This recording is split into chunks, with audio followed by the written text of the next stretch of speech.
আসসালামু আলাইকুম। কেমন আছেন সবাই? আশা করি ভালো আছেন। টেকটির পক্ষ থেকে আমি মুহাম্মদ মনির হোসেন আপনাদের সবাইকে জানাই স্বাগতম।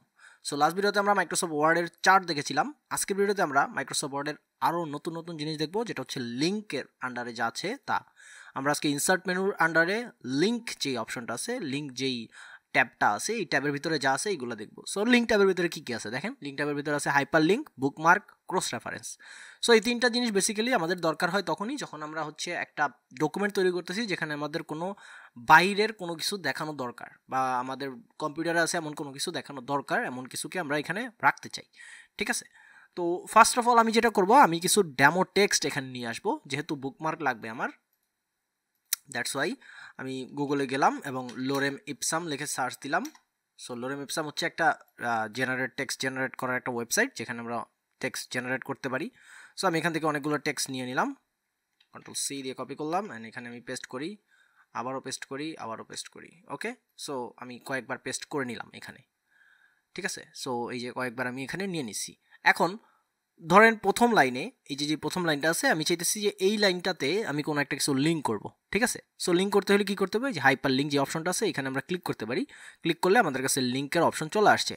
এখন আমরা লিঙ্ক কি করতে পারি, আমরা লিঙ্ক করতে পারি এমন কিছু যেটা হচ্ছে যে আমাদের ফোল্ডার আছে, ধরেন existing file or web page, মানে আমার কম্পিউটারে কোনো একটা ফোল্ডারের কোনো একটা ফাইল আমি চাইলে এখানে ওপেন করতে পারি, অথবা কোনো একটা ফোল্ডার ওপেন করতে পারি, অথবা আমি কোনো একটা লিঙ্ক ওপেন করতে পারি। ধরেন আমি এখানে লিখে দিলাম, প্রথমে আমি লিখলাম হচ্ছে টেকটিডি.বাংলা.com, আমি এই ওয়েবসাইটে যেতে চাই। ঠিক আছে, দেন আমি ওকে প্রেস করলাম, তাহলে দেখেন এটা একটা লিঙ্ক হয়ে গেছে, অ্যান্ড এখানে আন্ডারলাইন চলে আসছে, দেখতেই পারতেছেন। সো আমি যদি এটাকে কন্ট্রোল ক্লিক করি তাহলে আমরা বলতেছে the address of this site is not valid, check the address and try again. আচ্ছা, তার মানে হচ্ছে আমাদের অ্যাড্রেসটা ঠিক নাই। তাহলে আমাদের কী করতে হবে, আবার এটাকে সিলেক্ট করতে হবে অবশ্যই, দেন হচ্ছে হাইপার লিঙ্কে চলে যেতে হবে। এই যে টেকটিডি.বাংলা.com এটা আছে, তার আগে আমাদের কি করতে হবে, www ডট এটা লাগাইতে হবে। তাহলে দেখেন এসটিটিপি চলে আসছে, এখানে আমরা একটা এস লাগাই দিই, এসটিটিপিএস, ওকে দিলাম। এরপর যদি কন্ট্রোল প্রেস করে আমরা এটা ক্লিক করি, তাইলে এটা আমাদেরকে আমাদের ওয়েব, মানে আমাদের যে ব্রাউজার আছে ব্রাউজারটা ওপেন করবে, ব্রাউজারের সাথে সাথে আমাদের এই ওয়েবসাইটটা ওপেন করে দিবে। ঠিক আছে, এই যে দেখেন আমাদের ওয়েবসাইট চলে আসছে, অ্যান্ড দ্যাটস ইট। ঠিক আছে, আমাদের ওয়েবসাইট চলে আসছে, দ্যাটস ইট। এটাকে বলে একটা লিঙ্ক করা। এখন আমরা চাইলে যে কোনো ছবিকেও লিঙ্ক করতে পারি। আমরা ছবি অ্যাড করা শিখছি অলরেডি, কীভাবে একটা ইমেজ অ্যাড করতে হয় এটা আমরা জানি। সো আমি এখান থেকে একটা পিকচার অ্যাড করি, অথবা হচ্ছে সে পিকচার কিছু আছে নাই।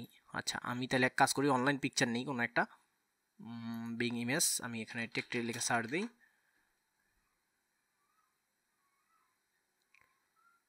ওকে, টেকটিডি বাংলা লিখতে হবে সম্ভবত, Bangla. What happen, not this, like this. TechTD Bangla লিখে এখানে সার্চ দিলে কিছু আসতেছে না। আচ্ছা, আমরা এই ছবিটা নিয়ে নিই জাস্ট একটা সিম্পলি দেখানোর জন্য। ওকে, ডাউনলোড ওয়ান ফাইলস।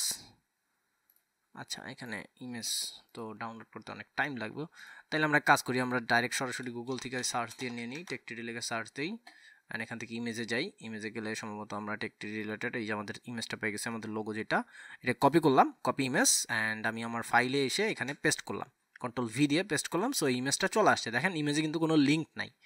এখন আমি চাইলে, আচ্ছা এটা আমরা একটু ছোটো করে নিই, নট দিস টাইপ, অ্যান্ড এটাকে আমরা স্পেসিং উইথ টেক্সট দিয়ে দিই, তাহলে আমরা এটা মুভ করতে পারবো। ওকে, তো এই যে হইলো যে ইমেজটা আছে, আমি চাইতেছি যে এইটাকে আমি একটা লিঙ্ক করব যেখানে হচ্ছে আমার টেকটিডি নামে কোনো একটা ফোল্ডার থাকবে।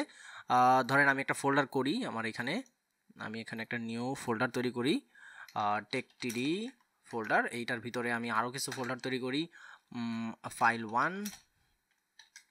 ঠিক আছে, এই যে ফাইল 1 নামে আমি একটা কিছু তৈরি করলাম। ওকে, তো এখন আমি চাইতেছি কি, আমি চাইতেছি যে এই ইমেজে যদি আমি ক্লিক করি তাহলে আমার এই ফোল্ডারটা ওপেন হবে। তাহলে এটা কী করতে হবে, আমার এই হাইপার লিঙ্কে ক্লিক করবো, ইমেজটা অবশ্যই সিলেক্ট করার পরে দেন হচ্ছে ফোল্ডারে যাবো। আমরা কোথায় যাবো, আমরা বেসিক্যালি যাবো হচ্ছে ডেস্কটপে।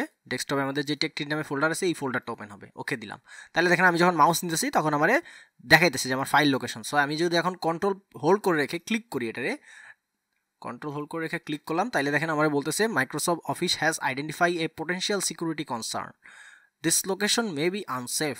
মানে আমি আমার কম্পিউটারের ভিতরে যেতেছি, সে আমার বলতেছে আমি আনসেফ। যাই হোক, do you want to continue? Yes, আমি কন্টিনিউ দিতে চাই। এবং দেখেন আমার এই যে টেকটিডি নামে যে ফোল্ডারটা আছে এই ফোল্ডারটা এখন ওপেন হয়ে গেছে এবং ফাইল ওয়ান নামে আরেকটা ফোল্ডার আছে ওইটাও শো করতেছে। সো আমরা চাইলে এরকমভাবে আমাদের ইমেজের ভিতরেও কোনো একটা লিঙ্ক করতে পারি। আমরা চাইলে এখানে ফোল্ডার টোল্ডার কোনো কিছু ওপেন না করে আমরা চাইলে যে কোনো একটা লেখাও লিখতে পারি, ঠিক আছে? এই যে দেখেন স্ক্রিন টিপ। সো এখানে আমি লিখতে পারি যে tech today is a best tutorial YouTube channel, ঠিক আছে? এই যে আমি লিখলাম, হিট ওকে, অ্যান্ড দেন হচ্ছে এখানে কিছু একটা লিখতে হবে নাকি? আচ্ছা, তাইলে আমরা এখানে আমাদের ওই ফোল্ডারটা সিলেক্ট করে রাখি। আচ্ছা আচ্ছা আচ্ছা, ঠিক আছে। তার মানে হচ্ছে ধরেন আমি ওই ফোল্ডারের লোকেশন দেখাইছি না একটু আগে, তো আপনি চাইলে এরকমভাবে ফোল্ডারের লোকেশন না দেখায় এরকমভাবে এইটাও দিতে পারেন, ঠিক আছে? এই যে টেকটিডি, এই যে লোকেশনটা দিলাম, ওকে দিলাম। তাইলে দেখেন এখন আমি যখন এইটাতে মাউস রাখতেছি তখন আমার কি দেখতেছে, TechTD is the best tutorial YouTube channel. So control click to follow the link. এখন আমি যদি জাস্ট কন্ট্রোল ক্লিক করি তাহলে আমার ওই ফোল্ডারে ওপেন করে যাবে, অথবা আমরা চাইলে লিঙ্কও দিতে পারি। এবং লিঙ্ক শো না করে কি হবে, এখানে এখানে হচ্ছে আমাদের ওই লেখাটা শো করবে, ঠিক আছে? সো আমি যদি এটাকে রিমুভ লিঙ্কে ক্লিক করি তাহলে দেখেন এখন লিঙ্ক রিমুভ হয়ে গেছে অ্যান্ড কোনো লেখা নাই, মানে কোনো কিছু শো করতেছে না, ঠিক আছে? স্ক্রিন টিপ কোনো কিছু শো করতেছে না। তাহলে আমরা কি করতে পারি, আমরা এখানে আমাদের ওই যে www.techtdbangla.com এটা দিলাম অ্যান্ড এখানে দিলাম যে বেস্ট টিউটোরিয়াল চ্যানেল, ওকে, এটা লিখে ওকে দিলাম অ্যান্ড দেন এখানে ওকে দিলাম। তাইলে আমি যখন আমার ছবির উপরে যাব দেখেন কি লেখা উঠতেছে, বেস্ট টিউটোরিয়াল চ্যানেল। মানে এটা হচ্ছে একটা মকআপ হিসেবে তৈরি হয়ে গেছে, মানে আমি উপরে দিয়ে দেখাইতেছি এক জিনিস, ভিতর দিয়ে আমার সদরঘাট, ঠিক আছে? উপরে দিয়ে ফিটফট, ভিতর দিয়ে সদরঘাট। এখন যদি আমি ক্লিক করি কন্ট্রোল ক্লিক, তাহলে কি করতেছে, এটারে ব্রাউজারে নিয়ে যাবে। এই যে দেখেন ব্রাউজারে চলে আসছে। That's it. আই থিঙ্ক বুঝতে পারছেন যে লিঙ্ক কীভাবে কাজ করে, এবং আমরা অনেক কিছু লিঙ্ক করতে পারি, আমরা চাইলে আরও অনেক কিছু লিঙ্ক করতে পারি এটার সাথে, ঠিক আছে? আচ্ছা, তো এরপরে আমরা যাই, এরপরে যেটা আছে সেটা হচ্ছে বুকমার্ক বেসিক্যালি হচ্ছে যে আমরা ওই যে মাঝে মাঝে বইটই পড়ি না, এখন তো অবশ্য বই পড়া লাগে না, এখন পিডিএফ পড়ে সবাই, ইপাব পড়ে। যাক, তো বইটাই পড়লে দেখবেন যে মাঝে মাঝে আমরা মার্ক করে রাখি যে আমি এই পর্যন্ত পড়ছি, এই পর্যন্ত পড়ছি, বা আমরা ওই যে কাঠি টাঠি তারপরে এই কী বলে কাগজ টাগজ ছিঁড়া টিরা বইয়ের ভিতরে রাইখা দিই যে এই পর্যন্ত আমি পড়ছি। তো সেম জিনিস আমরা যদি মাইক্রোসফট ওয়ার্ডে, যেহেতু ডিজিটাল ওয়ার্ড, সো আমি মাইক্রোসফট ওয়ার্ডে ধরেন আমি এই পর্যন্ত পড়ছি, এই যে এই পর্যন্ত আমি তো এইটুকে মার্ক করে যেতেছি। তো আমি এখানে বুক মার্কে ক্লিক করলাম। সো আমি এখানে ধরেন আমি ডেট দিয়ে লিখে দিলাম যে 17 তারিখের পড়া, 17, আচ্ছা স্পেস দেওয়া যাবে না, হ্যাঁ, 17 তারিখের পড়া, ওকে। আচ্ছা, নাম্বারও সম্ভবত দেওয়া যাবে না, শুধু লেখা দিতে হবে, টেক্সট দিতে হবে, ঠিক আছে? তাহলে আমি কি লিখব, 17 ইংলিশ কি জানি, 17 তারিখের পড়া, অ্যাড। তার মানে একটা আমি এখানে অ্যাড করলাম। তারপরে মনে করেন আমি আরও কিছুদিন পড়া টড়ার পরে আমি একদম লাস্টের দিকে এই যে এইখানে আমি আইসা একদম মানে মানে ক্রিটিক্যাল একটা সিচুয়েশনে আমি আইসা মানে এখানে পড়াটা অফ করতেছি আমার, যাই হোক। তো আমি এখানে লিখে দিলাম হচ্ছে ক্রিটিক্যাল সিন এখানে চলতেছে, আমি অ্যাড করে দিলাম, ঠিক আছে?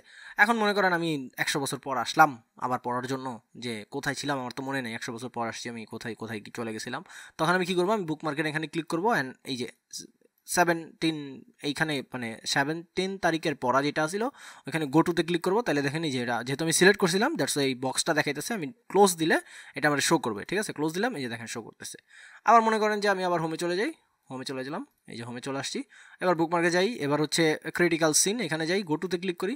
তাহলে দেখেন এখানে কিন্তু কিছু হাইড হয় নাই। কেন হয় নাই? কারণ আমি এখানে কি করছিলাম, জাস্ট ক্লিক করছিলাম, ক্লিক করে আমি ওটাকে মানে অ্যাড করছিলাম। তাহলে দেখেন এই যে আমি এখানে ছিলাম, এই যে দেখেন এই যে আমার ক্লিকের বাটনটা এখানে শো করতেছে, ঠিক আছে? তার মানে এটা হচ্ছে আমাদের বুকমার্ক, আমরা এখানে বুকমার্ক করতে পারি।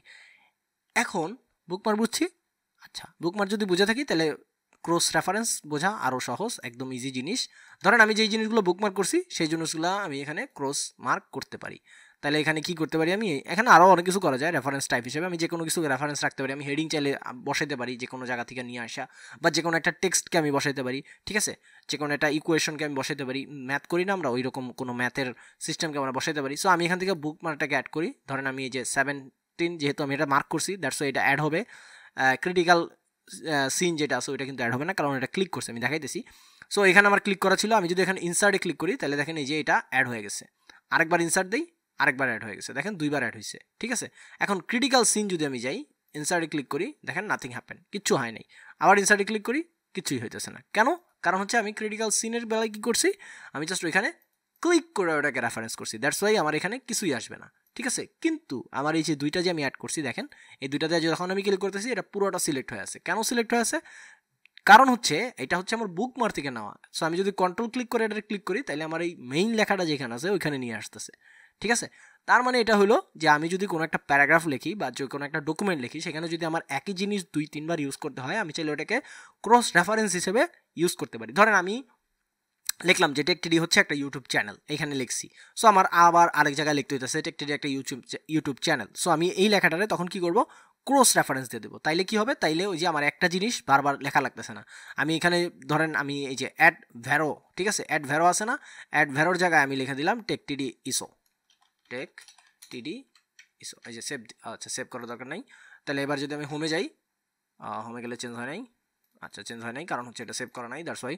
যাই হোক, এটা চেঞ্জ হবে না মনে হয় না। যাই হোক, তো এই মানে রেফারেন্স থাকলেই যেটা হবে যে আমি যদি ক্লিক করি তাহলে আমি মেইন লেখাটা দেখতে পারবো। ঠিক আছে, আচ্ছা আমরা একটু সেভ করে দেখি কি হয়। এটা সেভ হলে তো চেঞ্জ হওয়ার কথা ছিল। আমরা ডেস্কটপে সেভ করি, ডেস্কটপে আমরা 1 2 3 নামে সেভ করে দিলাম। ওকে, অ্যাড ভ্যারো, আচ্ছা অ্যাড ভ্যারো আছে কেন, টেকটিডি দিছি তো। ওকে, আমরা এটা ক্লোজ করি, ক্লোজ করে ওপেন করি। অলওয়েজ ওপেন ডক ফাইল, অবশ্যই ওয়ার্ড 16 ইউজ করবেন। আচ্ছা, তার মানে চেঞ্জ হইতেছে না। ঠিক আছে, তার মানে আমি যখন বুকমার্ক করছি তখন যেটা ছিল ওইটাই এখানে শো করবে।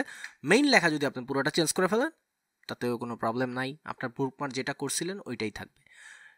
সো এটা হচ্ছে cross reference. So I think আপনারা বুঝতে পারছেন যে লিঙ্ক যেই অপশনটা আছে এই অপশনের ভিতরে হাইপার লিঙ্ক কীভাবে ইউজ করতে হয়, বুকমার্ক কীভাবে ইউজ করতে হয় এবং ক্রস রেফারেন্স কীভাবে ইউজ করতে হয়। সো আজকের ভিডিওটা এই পর্যন্তই। আশা করি ভিডিওটি বুঝতে পেরেছেন। যারা ফেসবুকে দেখতেছেন, যারা নতুন আছেন তারা অবশ্যই পেজটাতে লাইক করবেন এবং ফলো করবেন। আর যারা ইউটিউবে আছেন, যারা নতুন আছেন তারা অবশ্যই সাবস্ক্রাইব করবেন এবং পাশে থাকা বেল আইকনটি প্রেস করে দেবেন। আর যারা পুরাতন আছেন তারা সবাই লাইক, কমেন্ট অ্যান্ড শেয়ার করবেন। নেক্সট ভিডিওতে দেখা হবে। ততদিন বন্ধু সবাই ভালো থাকুন, সুস্থ থাকুন। আল্লাহ হাফেজ, আসসালামু আলাইকুম।